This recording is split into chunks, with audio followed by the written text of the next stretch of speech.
आवाज बहुत स्लो आ रही है। सब हम अकेले बोले हैं, हमें और आप सभी लोग मिल करके बोले हैं कि सब ठीक है, लेकिन सुनाई कम दिया।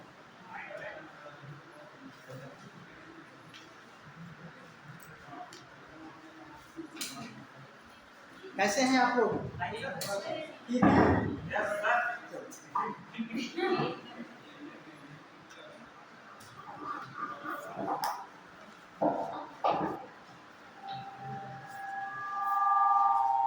वॉइस आ रही होगी, ठीक है। थोड़ा स्लो कर दें।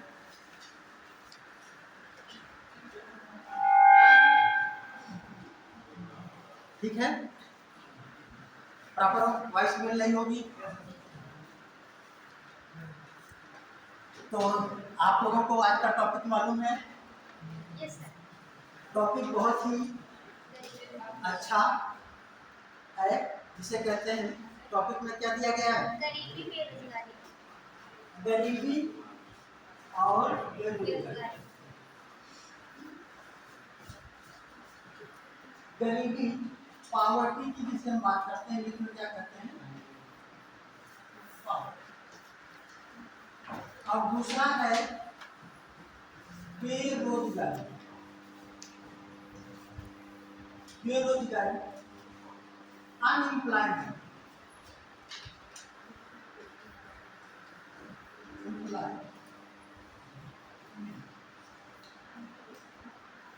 गरीबी और बेरोजगारी, अगर हम बात करें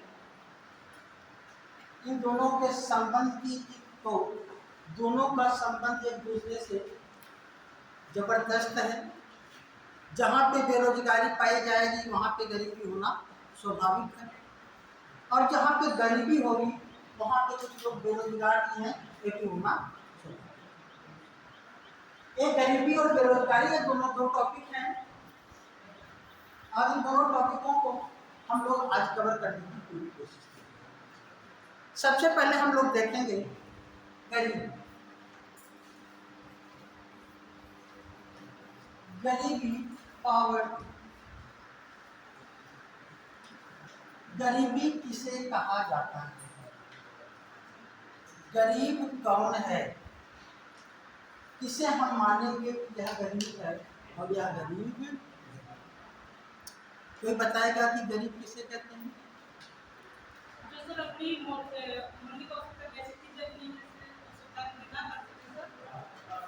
जो अपनी मूलभूत आवश्यकता को पूरा ना कर सके, उसे क्या कहेंगे? वे मूलभूत आवश्यकताएं क्या है? रोटी, कपड़ा और वेरी गुड। और कोई?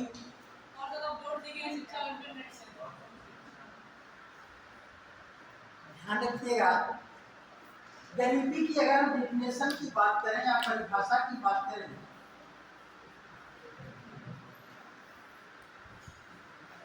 तो गरीबी की स्पष्ट परिभाषा अभी तक नहीं दिया जा पाया।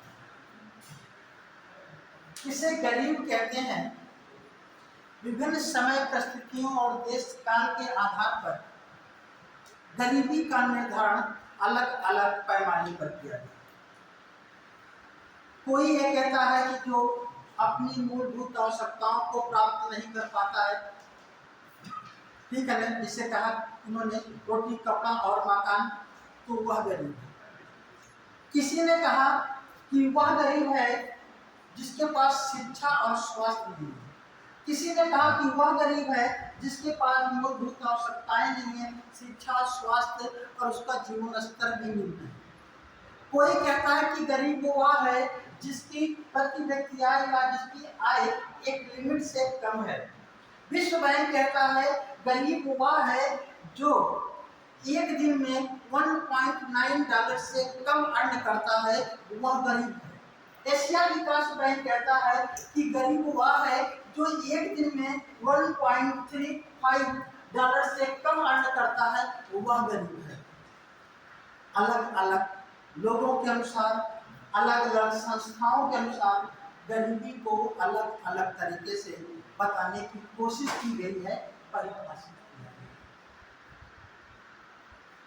बात आती है भारत में गरीबी के निर्धारण की बात, तो भारत में गरीबी के निर्धारण के लिए कई समितियों का गठन किया गया। वे समितियां अलग अलग समय पे गठित की गई।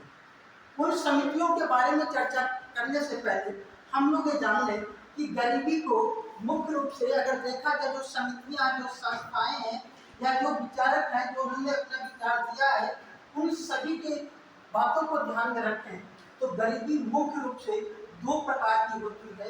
एक होती है निरपेक्ष गरीबी, क्या होती बेटा? निरपेक्ष गरीबी। और दूसरा होता है सापेक्ष गरीबी। निरपेक्ष गरीबी में क्या होता है?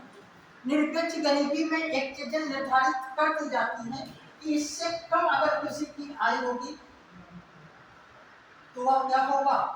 वह गरीब निर्धारित किया जाएगा।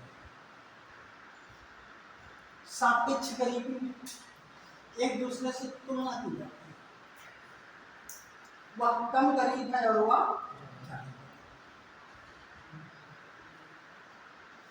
वह कम गरीब है, वह ज्यादा गरीब है। गरीब तो है लेकिन सापेक्षिक रूप से कोई कम है और कोई ज्यादा। सापेक्षिक गरीबी का कॉन्सेप्ट अगर देखा जाए, जिसे बहुत अच्छे से डिफाइन किया था भारतीय मूल के एक अर्थशास्त्री थे अमर्त्य सेन, जिन्हें 1998 में नोबेल पुरस्कार दिया गया। इन्होंने कई पुस्तकों की रचना की है।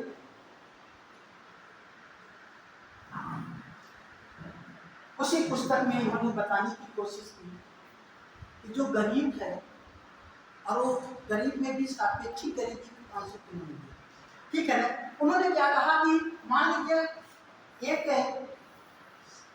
देश में रहने वाले कुछ लोग हैं जिनकी अलग अलग आय, किसी की आय कम है, किसी की उससे ज्यादा है, किसी की उससे ज्यादा है, किसी की और ज्यादा है, किसी की और कम है, किसी की ज्यादा है, किसी की कम है, किसी की और कम है, ज्यादा है।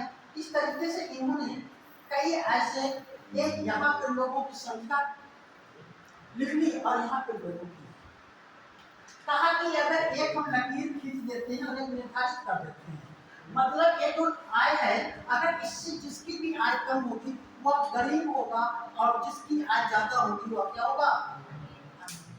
तो आप ये देख रहे हैं इस फिगर के अनुसार इसमें 1, 2, 3, 4 व्यक्ति ऐसे दिखाई दे रहे हैं जो गरीब दिखाई दे रहे हैं और बाकी सभी क्या है? गरीबी रेखा के ऊपर है, अमीर।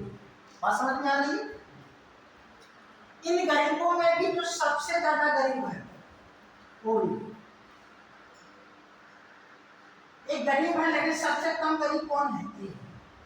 उससे ज्यादा, उससे थोड़ा सा कम ये है, इसकी भी गरीबी थोड़ा सा और उससे कम है, इसकी गरीबी सबसे कम है।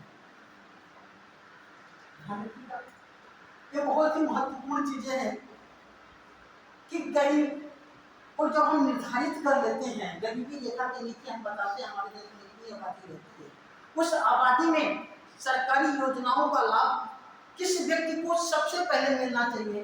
तो किससे मिलना चाहिए? जो सबसे ज्यादा गरीब, सबसे पहले उसकी प्राथमिकता। लेकिन दुर्भाग्य से ऐसा होता है कि जो गरीबी रेखा के नीचे जो भी निर्धारित हैं उसमें जो थोड़ा सा अच्छे कंडीशन में है, मतलब वो गरीबी की उस जो स्तर को तोड़ करके आगे जाने वाले हैं, वे सरकारी योजनाओं का लाभ ले लेते हैं, और जो अत्यंत गरीब हैं उन्हें क्या है? सरकारी योजनाओं का लाभ नहीं मिल पाता। बात समझ रहे हैं? तो सापेक्षिक गरीबी एक तो निर्धारित कर दिया कि निरपेक्ष गरीबी कौन कम या अधिक। इसमें जो गरीबी है वो कैसी गरीबी है? कैसी गरीबी है? क्लियर हो रहा है? बहरहाल हम भारत में जो है गरीबी की बात करने जा रहे हैं, तो भारत में गरीबी का जो निर्धारण किया गया कहाँ से किया गया? ध्यान रखिएगा, हमारा देश अंग्रेजों के समय में गरीबी की स्थिति में था। अंग्रेजों के बाद जब हमारा देश स्वतंत्र भी गरीबता आज भी हमारे देश में बहुत ज़्यादा गरीबी है, लेकिन इस गरीबी का निर्धारण का कार्य पहली बार कहाँ से प्रारंभ होता है, तो वो चीजें बहुत ही महत्वपूर्ण। पहली बार भारत में गरीबी निर्धारण का कार्य देखा जाए तो 1962 में आज नीति आयोग का कुछ समय योजना हुई है। तो योजना आयोग क्या था बेटा? योजना आयोग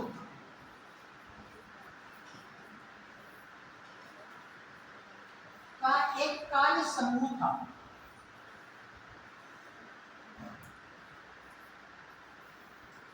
योजना आयोग के कार्य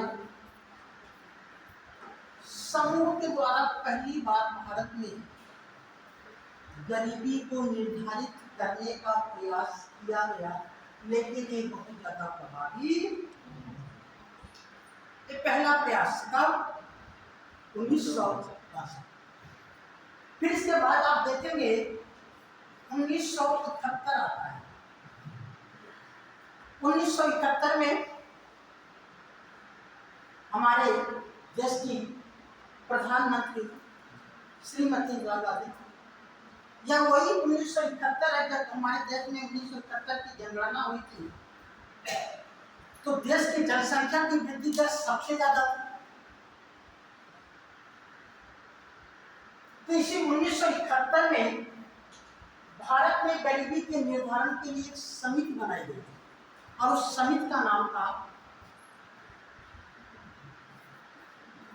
एन दांडेकर एवं रथ समिति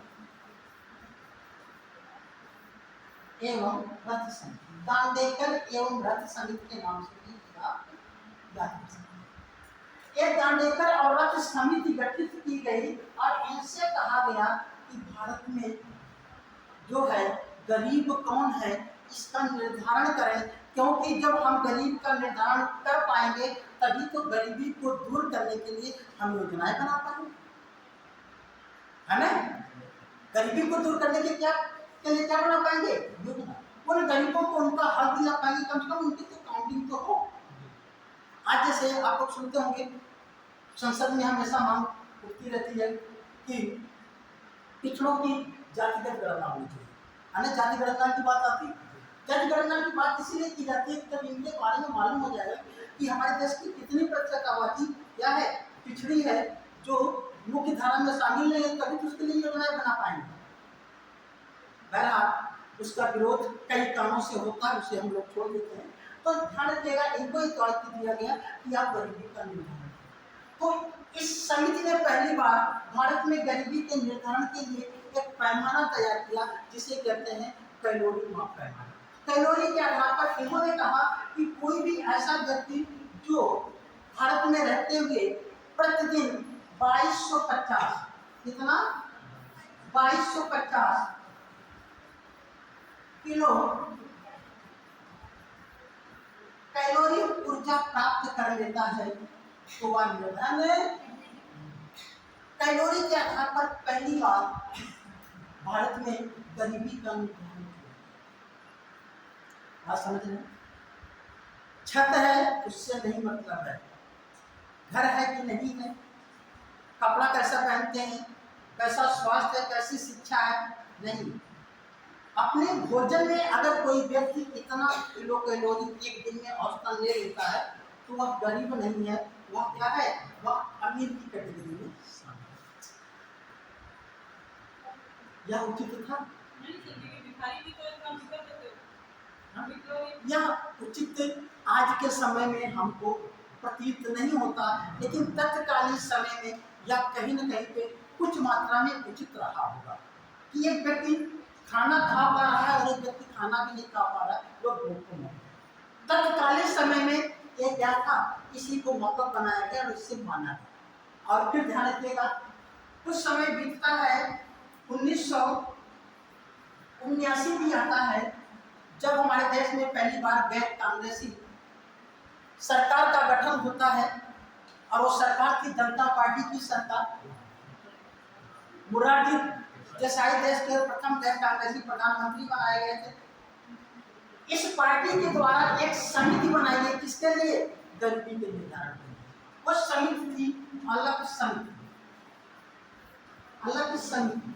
ये ध्यान रखिएगा, समितियों को याद रखिएगा कि गरीबी के निर्धारण से संबंधित कौन सी समिति है, कब आई, किसके समय में। तो आपको याद होना चाहिए, पूछा जा सकता है या गरीबी निर्धारण से संबंधित कौन सी समिति संबंधित नहीं है, ऐसा पूछ सकता है। तो अलग समिति आई, लेकिन आपको मालूम है कि जनता पार्टी की सरकार ज्यादा दिनों तक कार्य नहीं कर पाई और उसकी सरकार जब चली जाती है तो इस समिति की रिपोर्ट भी खटाई में पड़ी। फिर कांग्रेस की सरकार फिर बनती है, श्रीमती इंदिरा गांधी फिर प्रधानमंत्री बनती है और फिर 1980 से 85 तक छठी पंचवर्षीय योजना, फिर 7वीं पंचवर्षीय योजना के समय हमारे देश के प्रधानमंत्री राजीव गांधी, और राजीव गांधी के समय में 1989 में एक समिति बनाई जाती है जिसका नाम था लकड़वाला समिति। क्या नाम था? लकड़वाला समिति। लकड़वाला समिति का गठन किया जाता है और इनसे कहा जाता है, आप बताइए भारत में गरीबी का निर्धारण कैसे किया जाए, ठीक है ना। तो लकड़वाला समिति भी अपनी रिपोर्ट देते हैं, कब? 1993 में इनकी रिपोर्ट आती है।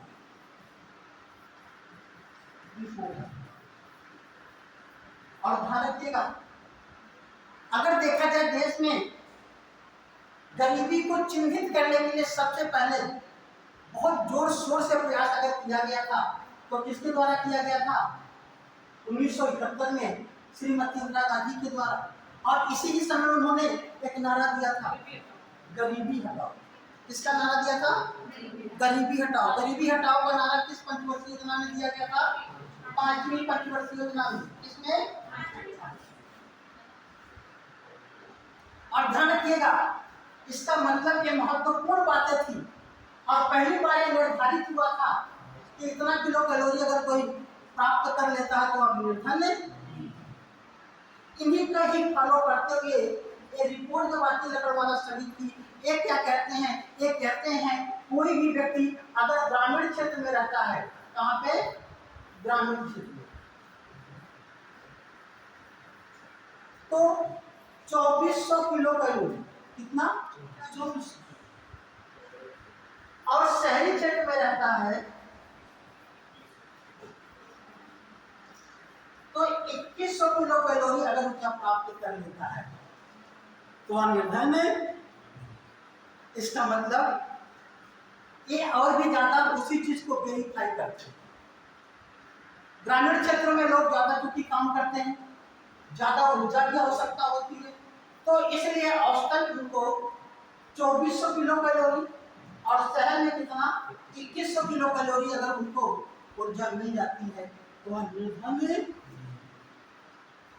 और आपको ये भी मालूम होना चाहिए, इसी समिति की रिपोर्ट के आधार पर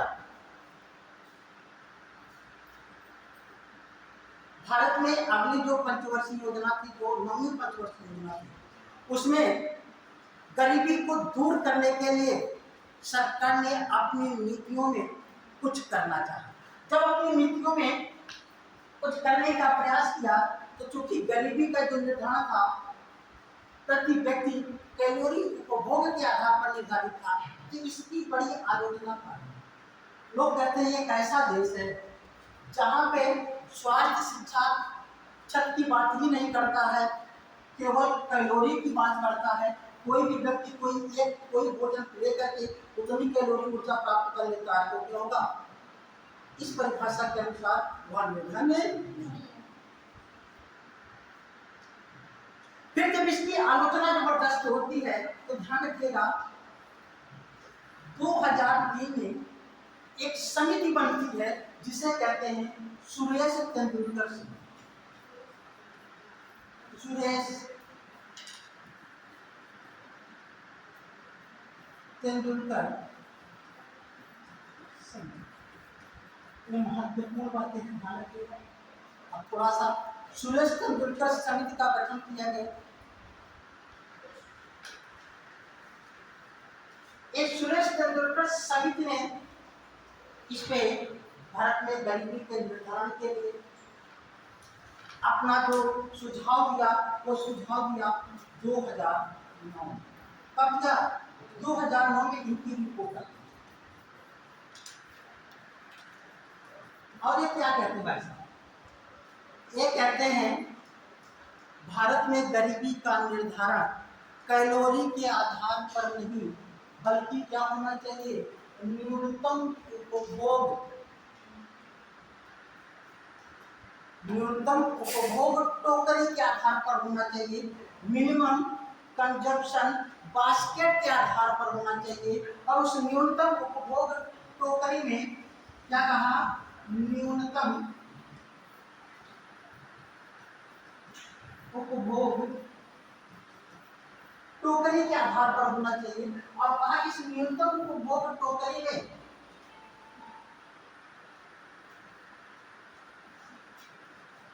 कुछ 6 आधारभूत वस्तुओं को शामिल किया गया। कितनी? 6 आधारभूत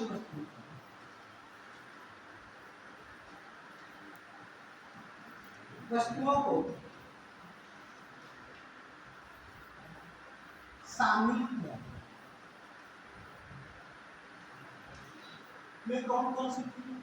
इन्होंने कहा कि जो लोगों को एनर्जी देती है, उस एनर्जी में कुछ ऐसी महत्वपूर्ण वस्तुएं हैं जो वह व्यक्ति उपभोग कर ले रहा है कि नहीं कर ले रहा है। अगर उपभोग करके कैलोरी प्राप्त कर ले रहा है तो वह क्या माना जाएगा? वह अगर कर ले रहा है तो निर्धन नहीं माना जा रहा है जाएगा, और जो नहीं कर पा रहा है वह निर्धन माना जाएगा। उसमें क्या क्या था? सबसे पहले था अनाज, दूसरा था दाल, तीसरा था सब्जी,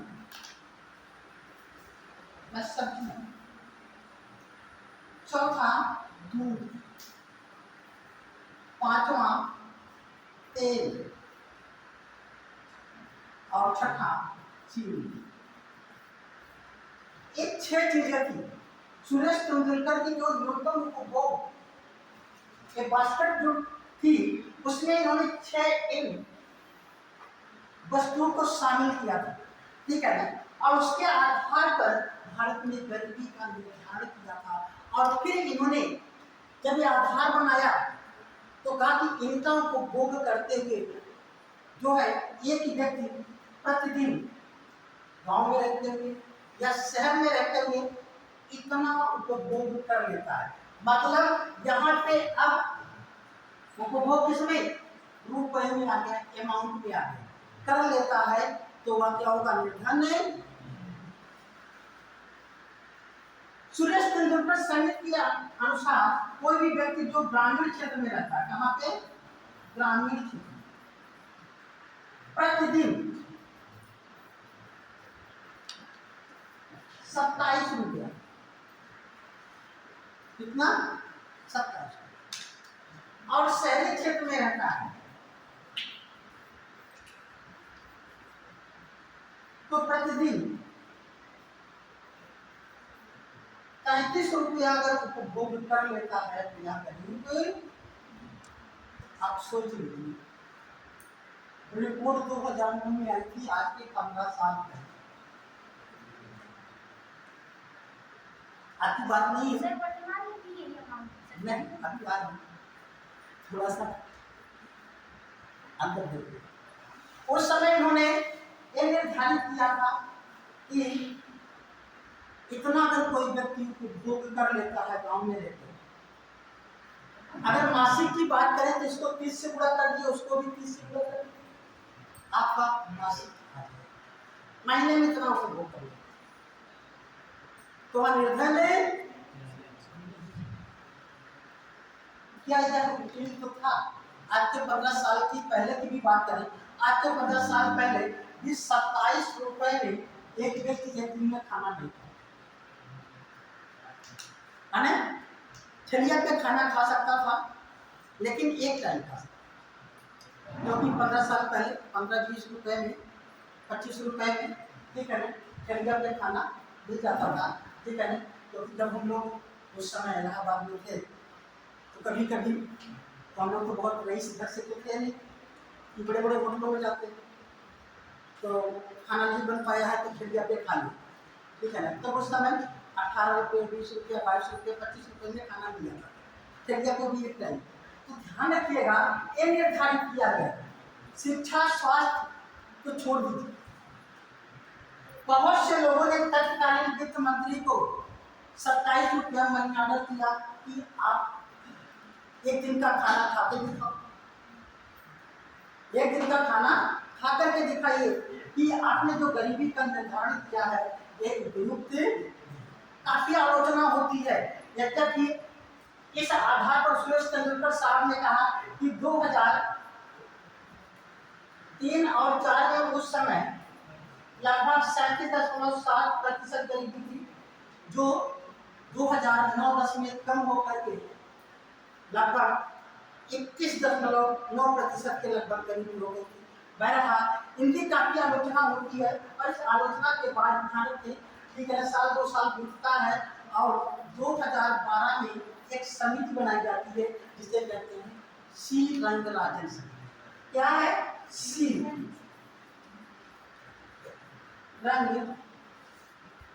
रंगराजन समिति बनाई जाती है और सी रंगराजन समिति को एक काम दिया जाता है, भैया आप बताइए कि भारत में गरीबी का निर्धारण कैसे, समझ में आई? सी रंगराजन समिति ने भी अपनी रिपोर्ट प्रस्तुत कर दी कब? 2014 में इनकी रिपोर्ट आती है और इस रिपोर्ट में क्या है, बहुत ही महत्वपूर्ण बात कहते हैं, सुरेश तेंदुलकर समिति के द्वारा जो भारत में गरीबी का निर्धारण करने का तरीका अपनाया गया वह उपयुक्त और उचित है, उसमें कोई भी दिक्कत नहीं, लेकिन उसमें थोड़ा सा सुधार होना चाहिए। क्या होना चाहिए? थोड़ा सा कहा कि जो ग्रामीण क्षेत्र में है, कहाँ पे? ग्रामीण क्षेत्र में, उसे प्रतिदिन 27 रुपया नहीं बल्कि कितना? 32 रुपये प्रतिदिन। कितना? 32। और शहरी क्षेत्रों के लिए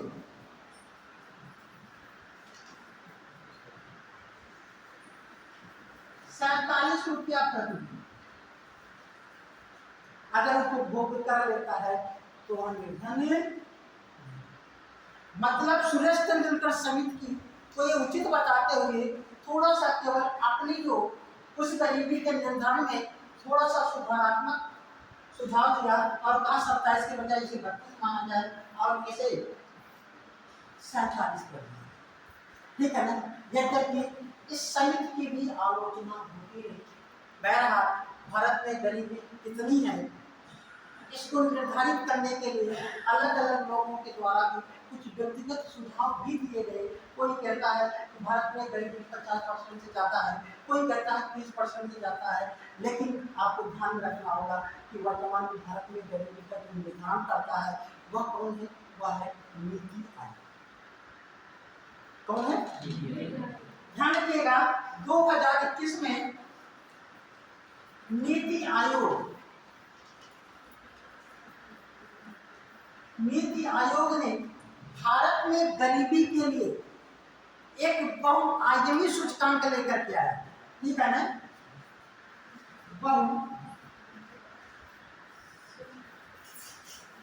बहुआयामी गरीबी सूचकांक, बहुआयामी गरीबी सूचकांक लिखते हैं। इस बहुआयामी गरीबी सूचकांक को इंग्लिश में मल्टीलेटरल पॉवर्टी इंडेक्स (MPI) कहा जाता है। मल्टीलेटरल पॉवर्टी इंडेक्स, मल्टीलेटरल बहुपक्षी या बहुआयामी कह लीजिए, है ना। पॉवर्टी इंडेक्स 2021 में लाया है। और जब ये 2021 में लाया गया तो इसने तब भारत में गरीबी के बारे में कुछ बातें की और कहा कि भारत में लगभग उस समय इसके अनुसार 2019-20 में 21 में तो ये रिपोर्ट आई थी इंग्लिश में, ठीक है ना, जो भारत में गरीबी थी वह लगभग 21%। लेकिन इसकी रिपोर्ट आती है हमें नीति आयोग की रिपोर्ट 2023 ये लेटेस्ट है, उसे जानिए, ठीक है ना। पुरानी बातों को छोड़ करके नई बातों को ध्यान देंगे ये क्या कहता है, ठीक है। ध्यान रखिएगा जो है ये जो एमपीआई इस कौन जारी करता है, नीति आयोग। रिपोर्ट कौन सी, 2023 के अनुसार ये कहता है कि भारत में गरीबी कितनी है। ध्यान रखिएगा 2023 में ये बताता है भारत में गरीबी 14.9 लगभग करता है। कितना है, 14.9 लगभग। अच्छा, अब ये जो एमपीआई है ये महत्वपूर्ण क्यों है, ये हमने इसलिए फिर बताया कि आपको थोड़ा सा खुशी मिल जाए कि हमारे देश में गरीबी क्या हो रही है, कम हो रही है। और इस बहुआयामी गरीबी सूचकांक में क्या चीजें उन्होंने शामिल कर दी जो सुरेश तेंदुलकर की समिति से अलग थी। बात समझ रहे हैं। इन्होंने क्या किया, इन्होंने इस एमपीआई में 3 आधारभूत स्तंभ लिए। एक लिया इन्होंने स्वास्थ्य लिया, दूसरा शिक्षा,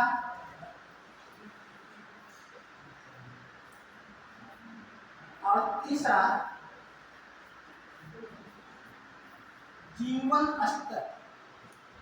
ये 3 चीजें कहा कि ध्यान रखें। अभी हम लोग जब शुरुआत में बात कर रहे थे तो हम लोगों ने कहा कि अलग अलग संस्थाओं के द्वारा, लोगों के द्वारा गरीबी को अलग अलग तरीके से परिभाषित किया है और इन्होंने एक 3 स्तंभ लिए और इन तीनों के क्या किए, 12 अलग अलग आधार भी उसमें शामिल किए कि इसके आधार पर भारत में गरीबी का निर्धारण। ये 12 जो आधार है उसको ध्यान रखिएगा, आपके एग्जाम में भी पूछा जा सकता है कि नीति आयोग भारत में गरीबी के निर्धारण के लिए निम्न में से किसे शामिल नहीं करता है। तो ध्यान रखिएगा स्वास्थ्य, शिक्षा, जीवन स्तर को शामिल करता है, साक्षरता की अगर हम बात करें तो उसकी बात नहीं करता है, या प्रतिव्यक्त उपभोग की बात करें तो उसे शामिल नहीं। बात समझ में आ रही। अब ये 12 जो आधार है वो क्या क्या है, ध्यान रखिएगा। अगर हम बात करें स्वास्थ्य की तो क्या है, स्वास्थ्य में पहले ले लेते हैं, इसमें उन्होंने लिया 3 चीजें। एक तो कहा कि पोषण। पोषण हमारे देश में भोजन तो सबको मिल रहा है, क्या वास्तव में पोषण हो रहा है? भोजन मिलना एक अलग की बात है और पोषण युक्त भोजन मिलना वो अलग की बात है। पहला इन्होंने कहा कि पोषण, दूसरी बात इन्होंने कहा कि शिशु एवं किशोर मृत्यु दर। शिशु एवं किशोर मृत्यु दर कि देश में, हमारे देश में चाइल्ड और जो है डेथ रेशियो क्या है, शिशु या किशोर मृत्यु दर क्या है। तीसरी की अगर हम बात करें, तीसरा प्रसव पूर्व स्वास्थ्य सुविधा की उपलब्धता। प्रसव पूर्व स्वास्थ्य सुविधा की उपलब्धता, ध्यान रखिएगा। समझ में आ रहा है कि इस स्वास्थ्य से संबंधित था। फिर अगर हम बात करें चौथा तो फिर पढ़ाई वर्ष, पढ़ाई वर्ष एक परिवार में लोग कितने औसत रूप से कितने वर्ष पढ़ाई करते हैं, ठीक है ना। फिर 5वें की अगर बात करें हम तो स्कूल में उपलब्धता, पढ़ाई तो कर रहे हैं लेकिन स्कूल जा ही नहीं रहे हैं। तो स्कूल में उपलब्धता को भी इसमें शामिल किया गया है, ध्यान रखिएगा। छठे की अगर हम बात करें तो यहाँ पे स्वच्छता, या हम इसे कह सकते हैं सफाई, सफाई या स्वच्छता। सातवें की बात करें तो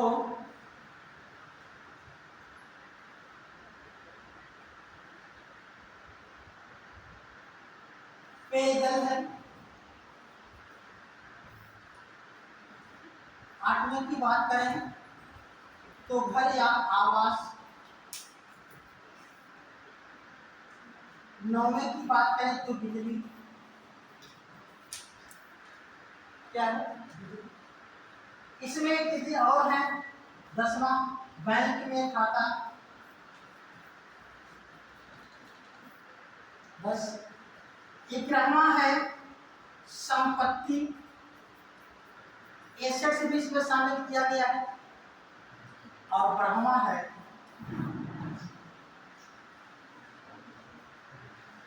भोजन पकाने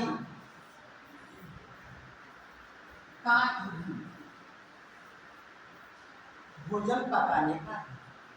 ये 12 प्रचार जो है इसमें शामिल किए गए हैं, ठीक है ना।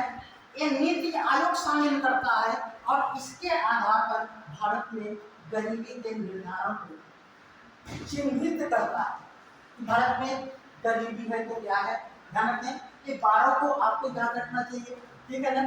मैं इसमें भी यहाँ पे क्वेश्चन लिखने के लिए आ सकता है कि नीति आयोग के द्वारा भारत में गरीबी निर्धारण तो जो है आप उस पर टिप्पणी करें और उसके अपने विचार दें। तो ये सब चीजें वहाँ पे शामिल की गई हैं। और आपको अगर ये चीजें दिखाई दे इसमें सुधार हो रहा है तो देश में गरीबी दूर हो रही है, और सुधार नहीं हो रहा तो गरीबी दूर। तब से लेकर के अब तक में आप लोगों ने देखा कि प्रारंभ में तो केवल प्रति व्यक्ति जो कैलोरी उपभोग था, आज ये क्या हो गया है 12 प्रचारों में शामिल हो गया। अगर इसमें सुधार हो रहा है तो सुधार माना जाएगा, सुधार नहीं हो रहा तो सुधार, ठीक है। इस रिपोर्ट के अनुसार ध्यान रखिएगा, जो 2023 की रिपोर्ट कहती है, 2023 नीति आयोग की रिपोर्ट के अनुसार ये क्या कहता है, कहता है कि भारत में जो गरीबी है कितना है 14.9, कितना है 14.9। अच्छा, ये जो 14.9% जो गरीबी है ये क्या है पूरे देश में है। इस पूरे देश में होगी तो ग्रामीण के क्षेत्रों में अभी होगी, और कहाँ पे होगी शहरी क्षेत्रों में। तो ग्रामीण क्षेत्रों में कितनी है, ग्रामीण क्षेत्र में ध्यान रखिएगा, ये बहुत ही फैक्ट है आपके एग्जाम के, ठीक है ना। कितना 19.2%। यहाँ पे कितना है शहरी क्षेत्र में 5.2। ध्यान रखिएगा। इसके अनुसार देश में सबसे ज्यादा गरीबी प्रतिशत वाला राज्य कौन सा है, बिहार था 21 में, और 23 वाली रिपोर्ट कुछ और ही कहती है। बात समझ रहे हैं, जो 21 पहले अगर आपको हमने पढ़ाया होगा कि 21 वाली रिपोर्ट को 23 में पढ़ाया होगा तो उस समय बिहार था, लेकिन अब इस समय झारखंड है। कौन है, झारखंड सबसे ज्यादा गरीबी प्रतिशत पाया, और सबसे ज्यादा गरीब जनसंख्या वाला राज्य उस समय उत्तर प्रदेश हुआ करता था, ठीक है ना। अब कौन है, बिहार है। प्रतिशत की दृष्टि से बिहार का जो वो ठप्पा लगा हुआ था सर्वाधिक गरीबी वाला राज्य, प्रतिशतता वाला राज्य, तो अब वहां से वो ठप्पा क्या है उससे हट गया। सबसे न्यूनतम गरीबी किस राज्य में है, सबसे न्यूनतम गरीबी केरल में, ठीक है। इसको लिख लीजिएगा, न्यूनतम गरीबी कहाँ पे केरल में कितना है 0.7%। इसके बाद नीचे से दूसरे स्थान पर कौन है, गोवा है 3.5% के लगभग, ठीक है ना। उत्तर प्रदेश में कितना है, यूपी में, ध्यान रखिएगा, यूपी में इसकी रिपोर्ट के अनुसार जो गरीबी का प्रतिशत है वो 22.9%, ठीक है ना। तो ये था भारत में गरीबी का निर्धारण शुरू से लेकर के अभी तक हम लोगों ने बात किया। अब इस गरीबी से ही संबंधित कुछ और भी बातें हैं, हम लोग उसको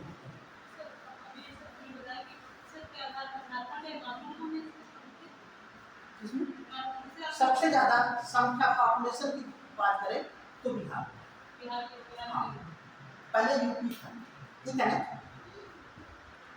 चलिए अब अगर हम बात कर लें इस गरीबी के निर्धारण के लिए एक वक्र पूछा जाता है जो इसी गरीबी से ही संबंधित है और प्रतिबिंबित है, ठीक है ना, वो है लारेंज वक्र।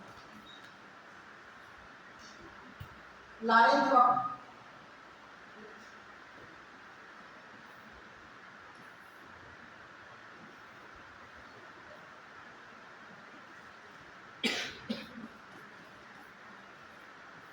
लारेंज वक्र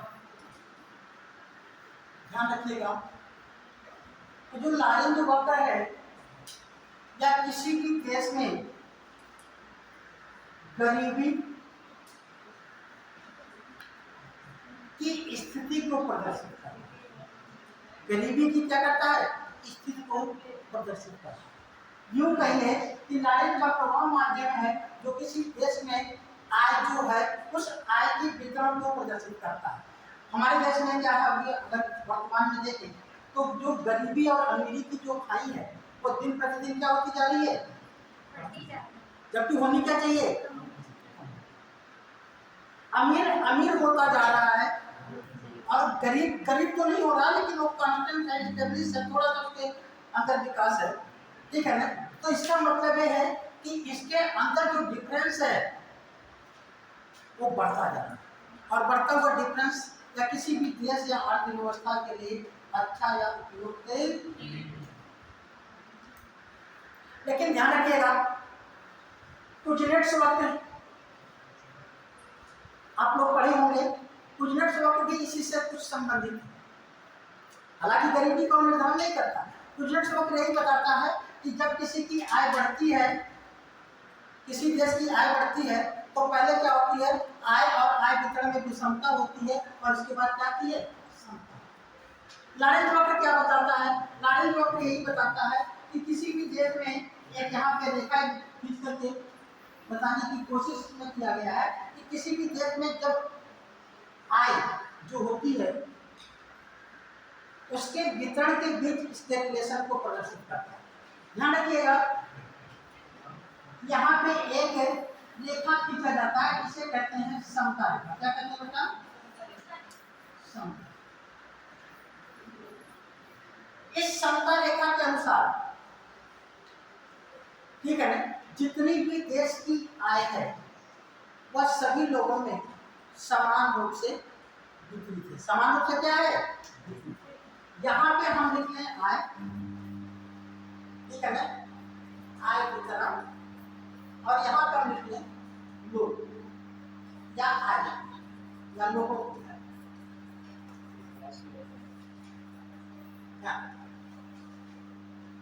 एक रेखा यहाँ पे खींचा जाता है, इसी को ही लारेंज वक्र कहते हैं।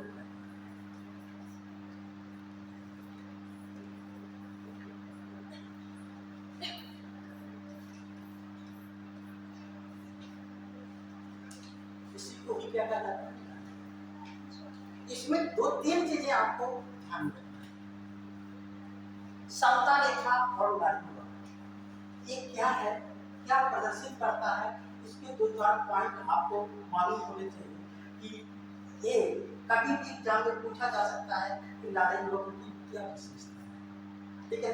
लारेंज वक्र ध्यान रखिएगा, लारेंज वक्र कभी भी समता रेखा के ऊपर नहीं हो सकता, ठीक है ना। इसको नोट कर लीजिएगा। लालिंज वक्र कभी भी समता रेखा के ऊपर नहीं हो सकती। लालिंज वक्र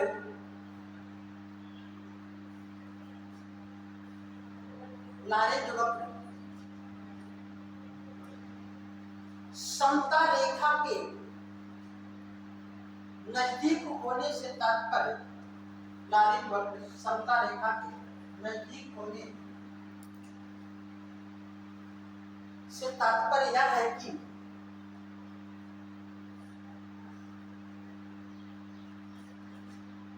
आय और आय वितरण के बीच समानता है। आय वितरण के बीच क्या है? समानता। लालिंज वक्र समता रेखा से दूर होने से आशय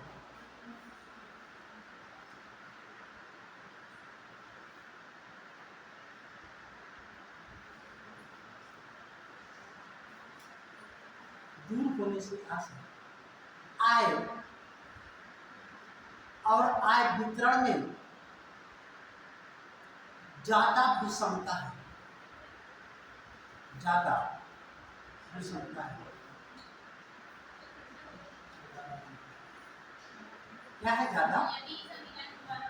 मतलब लालिंज वक्र समता रेखा से दूर होने से आशय कि आय और वितरण के बीच में क्या है? ज्यादा विषमता है। ठीक है ना। मतलब अनइक्वलिटी ज्यादा बढ़ रही है, इक्वलिटी कम हो रही है। जैसे जैसे नजदीक होता जाएगा इक्वलिटी ज्यादा होगी और इससे दूर होने का मतलब इक्वलिटी क्या होगी? कम। इक्वलिटी क्या होगी? कम। ठीक है। चलिए अब हम लोग देख लेते हैं, थोड़ा सा समय बचा हुआ है, जल्दी से कवर कर लेते हैं। बेरोजगारी हेडिंग डालिएगा, बेरोजगारी, अनएम्प्लॉयमेंट। बेरोजगारी गिनी गुणांक भी इसी से रिलेट करता है। गिनी गुणांक इसी से, ठीक है ना। गिनी गुणांक क्या करता है ना? गिनी कोएफिशिएंट जिसे कहते हैं, उसमें छायांकित भाग बटे क्या होता है? समता रेखा के नीचे का सीधा। ठीक है ना। कभी फिर उसको समय आएगा बताएंगे क्योंकि कम करना है। ठीक है ना।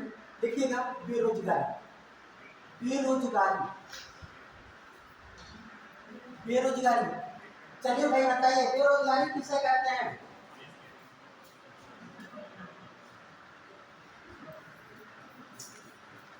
बेरोजगारी, क्योंकि समय इसी में खत्म करना है, थोड़ा सा खींच जाए तो पढ़ लीजिएगा, है ना। बेरोजगार कौन लोग हैं? हाँ, सर जो काम करना चाहते हैं इंटरेस्टेड हैं उनको रोजगार नहीं मिलता, सही रिएक्ट करते हैं। जिसके पास आय का स्रोत ना हो बेरोजगार है। और कोई आप लोग बताइए बेरोजगार हैं? सर योग्यता के अलग-अलग आधार होते हैं, उन आधारों पे अगर जिसकी जिसकी योग्यता है उस आधार पे जो रोजगार होते हैं उनका ना मिल पाना बेरोजगारी है। जैसे कि पढ़ा लिखा इंसान है तो उसको उसी के हिसाब से नौकरियां मिलनी चाहिए। अगर वो किसानी के इसमें चला जाए तो बाद में यही कहना है कि बेरोजगार हो गया, तो उसका योग्यता दूसरी थी और किसान के लिए दूसरी होता है। और कोई तीन प्रकार से होती है ना, दैनिक होगी, साप्ताहिक होगी और वार्षिक होगी। तो दैनिक होगी वैसे तो सर योग के और विवेक को एक वर्ष में है 180 दिन का काम नहीं होगा है बात है।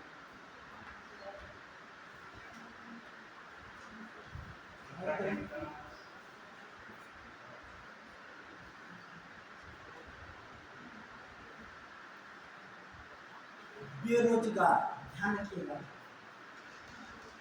बेरोजगार किसे कहते हैं? लिख लीजिएगा कहीं पे। कोई ऐसा व्यक्ति जो प्रचलित मूल्य पर, प्रचलित मजदूरी लिख लीजिएगा, प्रचलित मजदूरी पर, जो प्रचलित मजदूरी पर कार्य करने के लिए तैयार हो, प्रचलित मजदूरी पर कार्य करने के लिए तैयार हो किंतु उसे कार्य ना मिले, किंतु उसे कार्य ना मिले,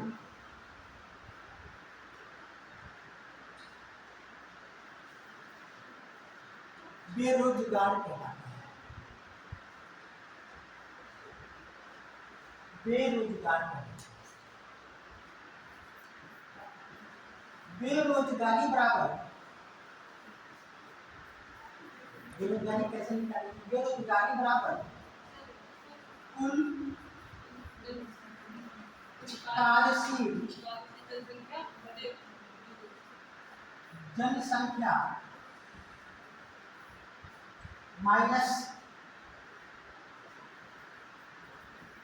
कार्य में लगे लोगों की संख्या, कार्य में लगे लोगों की संख्या। एक शब्द आया है यहाँ पे, कार्यशील जनसंख्या। कुल कार्यशील जनसंख्या से जब हम कार्य में लगे लोगों की संख्या को माइनस कर लेते हैं तो हमको बेरोजगार लोग मालूम चल जाते हैं। ध्यान रखिएगा, कुल कार्यशील जनसंख्या का मतलब इस कार्यशील जनसंख्या के अंतर्गत कुल जनसंख्या नहीं है बल्कि कार्यशील जनसंख्या। इसके अंतर्गत 15 से लेकर के 59 साल के बीच के लोगों को कार्यशील जनसंख्या कहा जाता है। क्या कहा जाता है? कार्यशील जनसंख्या। इससे कम के जो लोग हैं, 0 से लेकर के 15 वर्ष तक की आयु के जो लोग हैं, या 59 से लेकर के जो भी ऊपर के लोग हैं, इनफाइनाइट तक जहाँ पर तो जी सकते हैं, इन दोनों संख्याओं को आश्रित जनसंख्या कहते हैं। क्या कहते हैं? आश्रित जनसंख्या। ये भी क्या है? आश्रित जनसंख्या। इसमें रखे जाते हैं बच्चे। इसमें कौन है? बच्चे ही। और इसमें कौन है? वृद्ध। इसमें ये ध्यान रखिएगा, इसके बीच की भी क्या है? कार्यशील जनसंख्या। इस कार्यशील जनसंख्या पर दोनों ही जनसंख्याएं आश्रित होती हैं। ये वही समय है जहां पे लोगों की लायबिलिटी ज्यादा है, और सबसे ज्यादा लायबिलिटी 30 साल की अवस्था जब आ जाती है, वहीं से सबसे ज्यादा लायबिलिटी शुरू हुई। तब तक क्या होता है? 30 साल के जैसे आप पहुंचेंगे, माता पिता काम करने की योग्य नहीं होंगे, उनका दायित्व 30 साल तक शादी विवाह हो जाएगा तो बच्चे हो जाएंगे, उनका दायित्व पढ़ाई कर रहे हैं, नौकरी मिले ना मिले, लेकिन समय तो चलता रहेगा ना। सबसे ज्यादा जीवन में किसी के लायबिलिटी आती है तो वह किसी के जीवन में 30-35 साल से शुरू होती है तो 60 साल तक चली जाती है। किसी को पहले भी हो सकता है, किसी को थोड़ा सा बाद, लेकिन ये दौर होता है। और मान लीजिए 60 साल की अवस्था में आपके जो बच्चे हैं, आपने उनको पढ़ा लिखा करके इस काबिल बना दिया, ये आपके लायबिलिटीज को ले सकते हैं, तो ऑल द बेस्ट। नहीं तो आगे की लायबिलिटीज आपको देखनी पड़ेगी, जैसे आपके पेरेंट्स देखें। ठीक है, तो ध्यान रखिएगा, एक कार्यशील जनसंख्या है। इस कार्यशील जनसंख्या से जब हम कार्य में लगे लोगों की संख्या को काउंट कर लेते हैं, माइनस कर लेते हैं, तो क्या हो जाता है?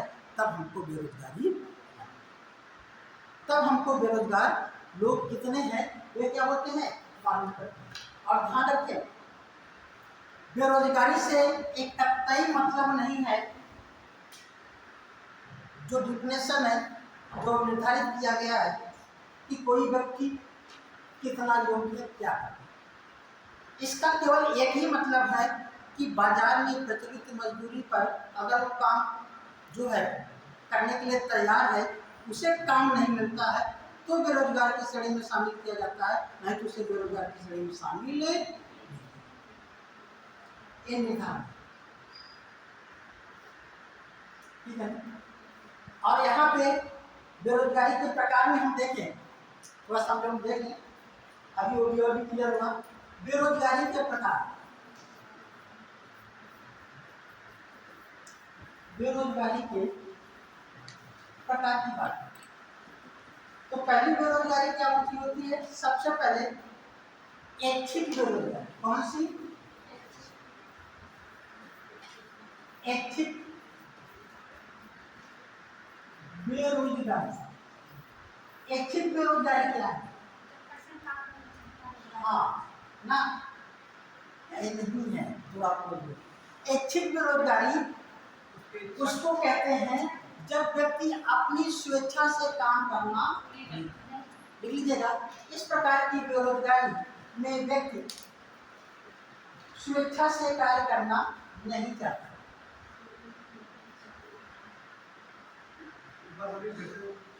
इस प्रकार की बेरोजगारी में व्यक्ति स्वेच्छा से कार्य करना नहीं चाहता, स्वेच्छा से कार्य करना नहीं चाहता।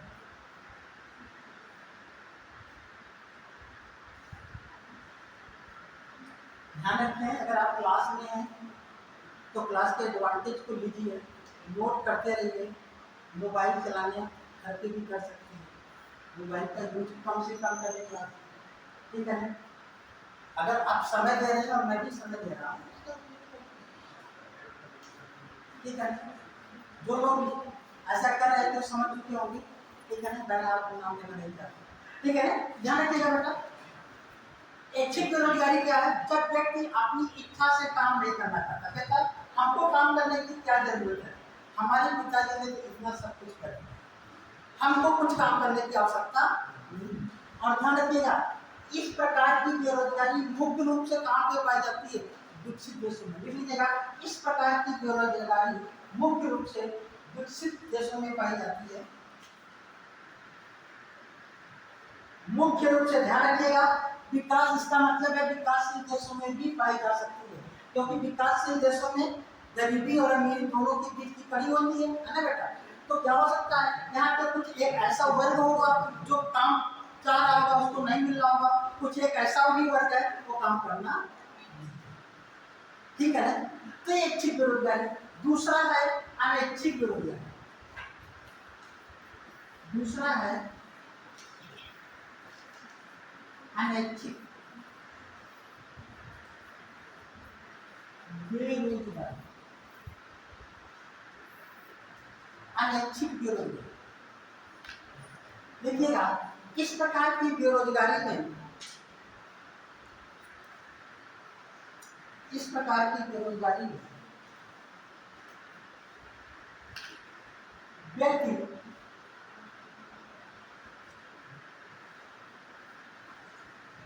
प्रचलित मजदूरी पर काम करने के लिए तैयार होता है,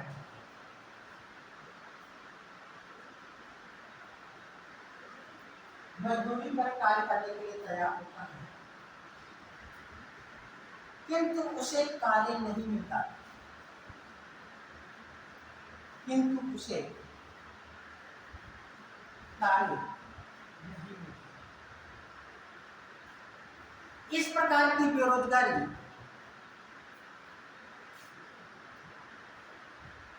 सामान्यतः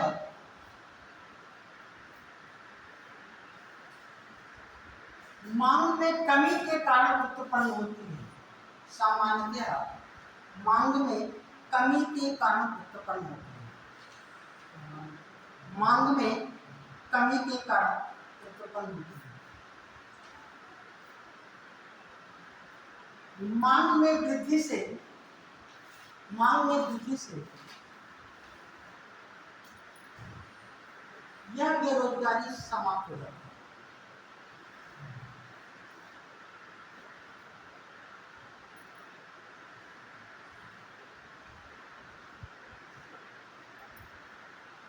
यह बेरोजगारी भी मुख्य रूप से विकसित देशों में दिखाई देती है।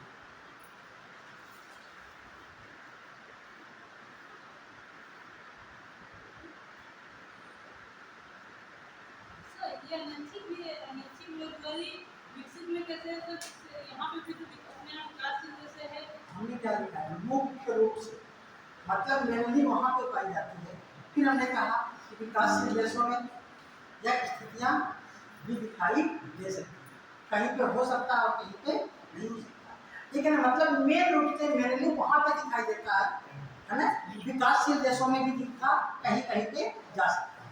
अल्पविकसित देशों में इस प्रकार की बेरोजगारियां नहीं दिखती, नहीं समझ में आया। मेनली हमने कहा मुख्य रूप से वहां पे एक पाई, ध्यान रखिएगा। इसमें क्या होता है, मान लीजिए जैसे आप लोगों को शायद बेरोजगारी का जो आलम है उससे बहुत से कम लोग परिचित होंगे। क्यों? क्योंकि अभी पेरेंट्स आपको फुल सपोर्ट करते हैं। आपको अंदाजा नहीं होगा कि सीतापुर में ही कई ऐसे चौराहे हैं जहाँ पे प्रत्येक दिन सुबह लेबर आता है और फिर रोज काम मिलता है, उसे एक दिन का 250, 300, 400 रुपये मिलते हैं, नहीं 400 रुपये के लगभग मिलता है, लेकिन उसे 400 रुपये में उसके पूरे परिवार की आय मिलती है। कुछ लोग कहते हैं सर वह उसी के लायक है, उसमें हमारी क्या है?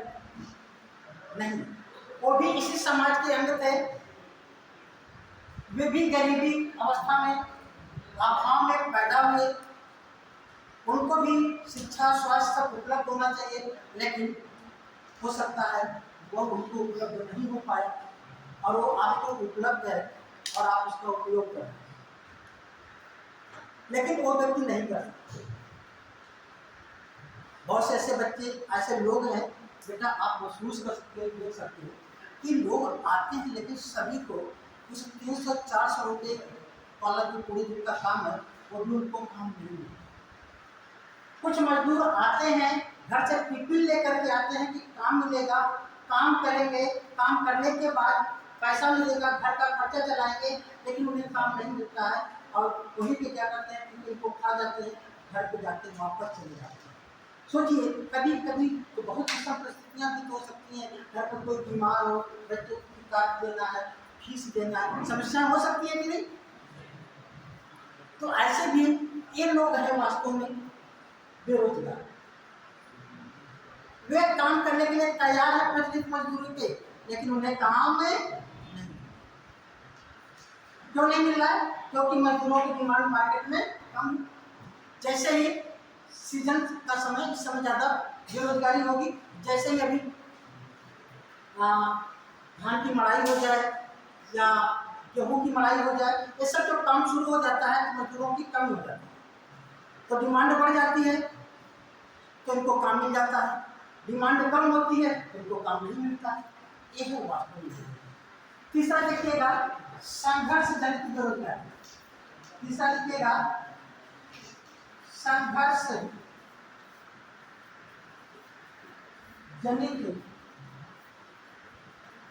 बेरोजगारी। संघर्ष जनित बेरोजगारी, इसमें लिखेगा यह तकनीकी परिवर्तन के परिणाम स्वरूप उत्पन्न है। यह तकनीकी परिवर्तन के परिणाम स्वरूप उत्पन्न होती है।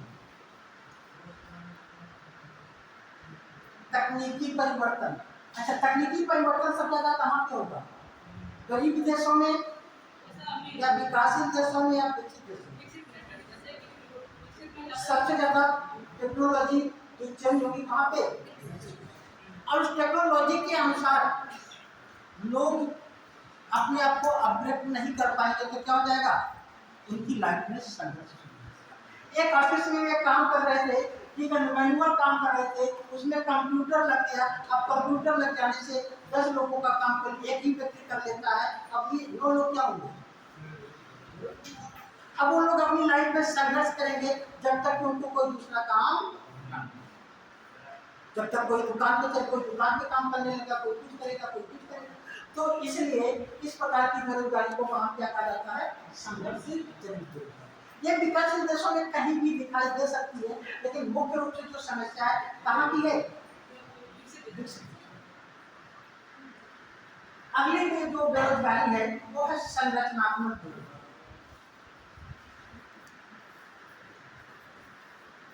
संरचनात्मक बेरोजगारी। ये संरचनात्मक बेरोजगारी क्या है? ध्यान रखिएगा, किसी देश की संरचना भी ऐसी है जहां पे बेरोजगारी है। संरचना से मतलब आपको मालूम होगा, जैसे भारत की संरचना है, कहीं पे पर्वत है, कहीं पे पठार है, भौगोलिक परिस्थितियां हैं। कहीं कोई राज्य बहुत ज्यादा एडवांस है, औद्योगिक विकास हुआ है, तो कोई राज्य बहुत पिछड़ा है। किसी राज्य में खूब जो है रोजगार के अवसर है, तो किसी राज्य में रोजगार के अवसर एकदम कम है। ये क्या है? संरचना में पाई जाने वाली बेरोजगारी को संरचनात्मक बेरोजगारी कहते हैं। और ये संरचनात्मक जो बेरोजगारी है वो भारत में मुख्य रूप से उसे दो भागों में बांटा गया है। अगर हम बात करें भारत में जो बेरोजगारी है वह मुख्य रूप से कौन सी बेरोजगारी है? ये संरचनात्मक बेरोजगारी को दो भागों में हम विभाजित कर सकते हैं। एक है ग्रामीण बेरोजगारी और दूसरा है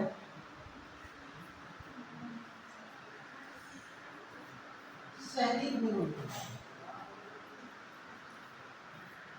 मतलब हमारे देश की जो संरचना है या तो गांव की या फिर किसकी है? जो गांव में बेरोजगारी पाई जाती है उसे ग्रामीण बेरोजगारी, और जो शहरों में पाई जाती है उसे क्या कहते हैं? इस ग्रामीण क्षेत्रों में भी दो तरीके की बेरोजगारी आप देख सकते हैं। एक है आपकी प्रच्छन्न बेरोजगारी।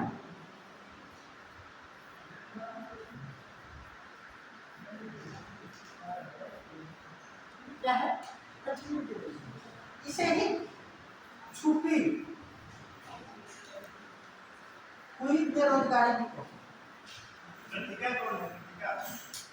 छिपी हुई बेरोजगारी, प्रच्छन्न बेरोजगारी या छुपी हुई। इसमें लिफाफा क्या नहीं है? ऐसा कोई है अभी जो डेमो हुआ था हिंदी का बोल, तो उसमें इसको ये लिफाफा नहीं मिला। आपको नहीं मिला? आपने ये लिफाफा नहीं मिला?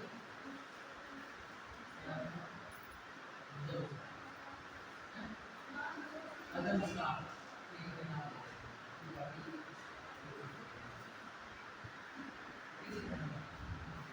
ठीक, चलिए ध्यान रखिएगा। प्रच्छन्न बेरोजगारी या छुपी हुई बेरोजगारी ये कहाँ पाई जाती है? कृषि क्षेत्र में पाई जाती है। कहाँ पे? कृषि के क्षेत्र। और ध्यान रखिएगा, एक शब्द और आपको यहाँ पे ध्यान रखना है, ठीक है ना? लिख लीजिएगा, इसकी सीमांत उत्पादकता शून्य होती है। किसकी? प्रच्छन्न बेरोजगारी। तो इसमें एक काम कम होता है, अधिक होता है।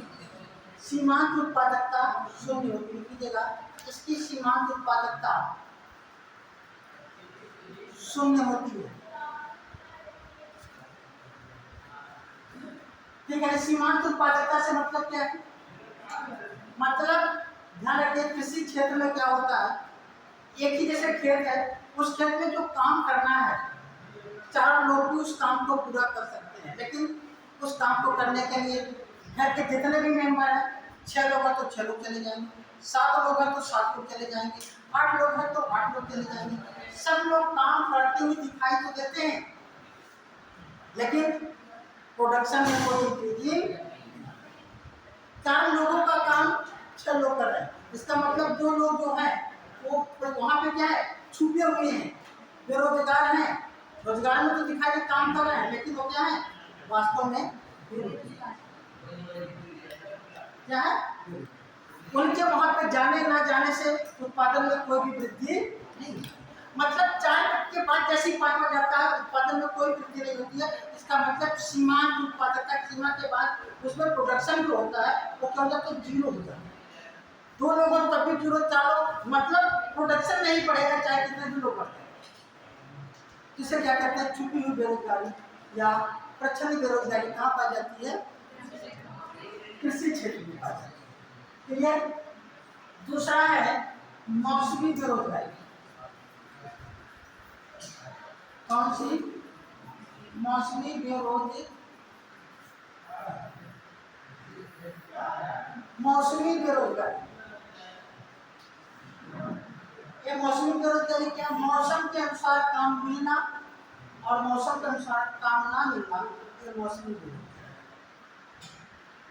जैसे अभी जब गन्ने की कटाई हो जाए, शुरू हो जाए, तो गन्ने की कटाई में बहुत से लोगों की जरूरत पड़ती है, लोगों को काम मिलता है। और गन्ने की जैसे ही काम खत्म हो जाता है, लोग बेरोजगार। इस समय आपके गांव में बहुत से लोगों को देखेंगे कि जिनके पास कोई काम नहीं हो तो चौराहे पे घूम करके नेतागिरी करता है, जिससे उनसे यही बात होगा।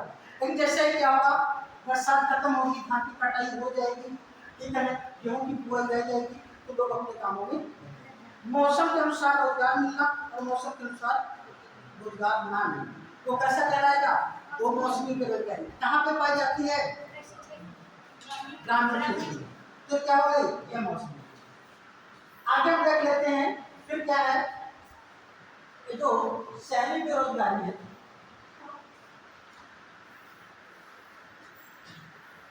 ये भी दो प्रकार है शहरी बेरोजगारी। एक होती है शिक्षित बेरोजगारी, जो अभी आपने बात बताई, शिक्षित बेरोजगारी। शिक्षित बेरोजगारी। और दूसरा है औद्योगिक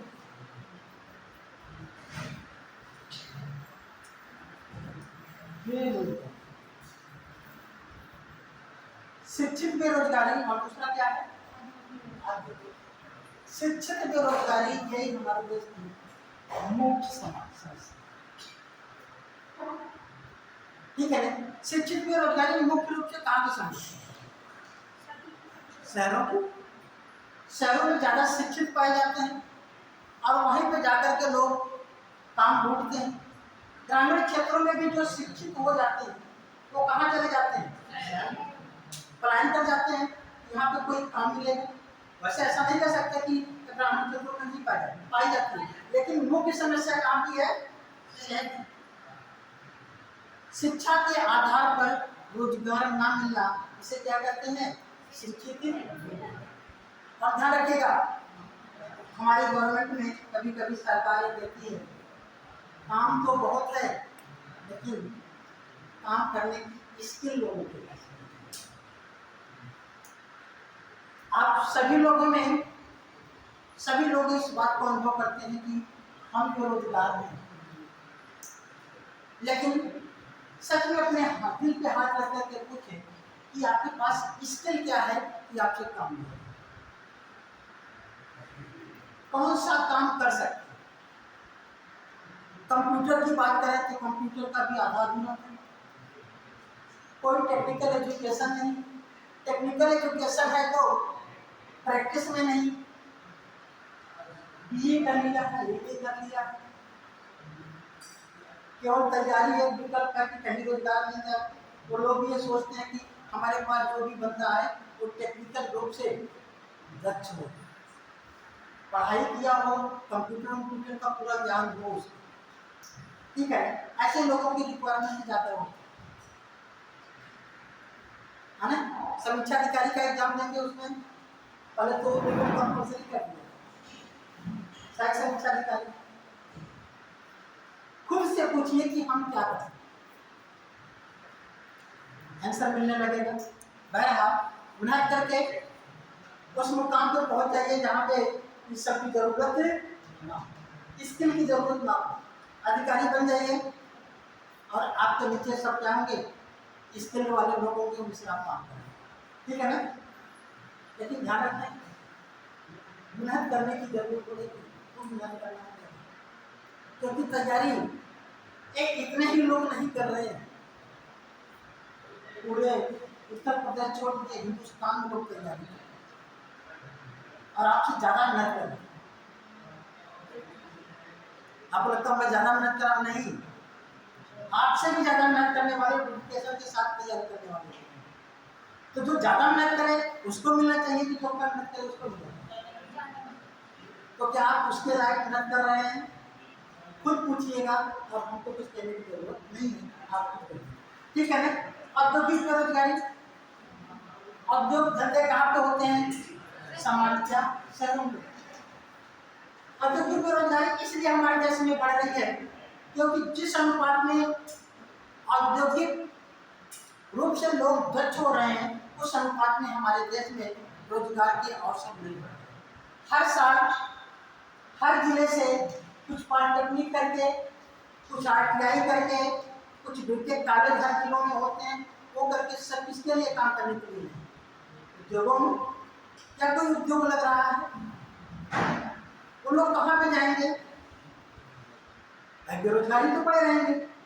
या तो जिस अनुपात में लोग दक्ष हो रहे हैं, उसी अनुपात में हमारे देश में उद्योगों का विकास हो तो बेरोजगारी नहीं है। आप अपने शहर की बात कर लीजिए, 2-3 ITI कॉलेज है, हर ITI कॉलेज से कम 250 लड़का हर साल निकलता है। 2 पॉलिटेक्निक कॉलेज है, उससे भी 150 लड़के निकलते होंगे।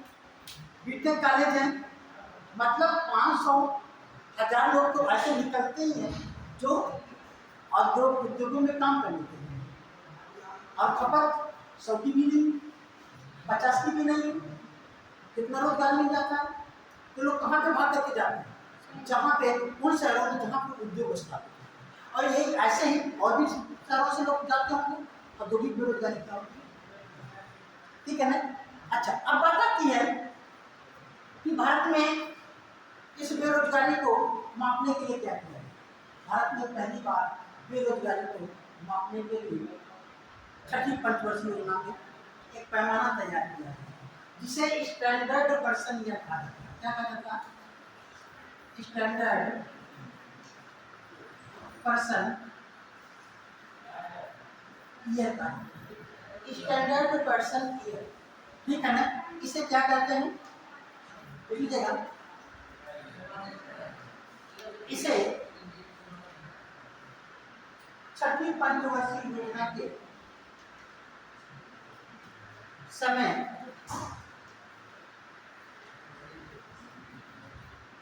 लाया गया स्टैंडर्ड पर्सन में। इसके अनुसार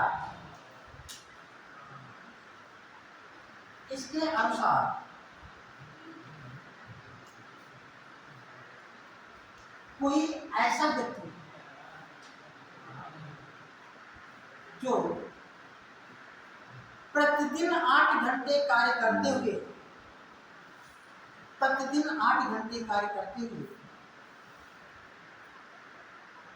एक वर्ष में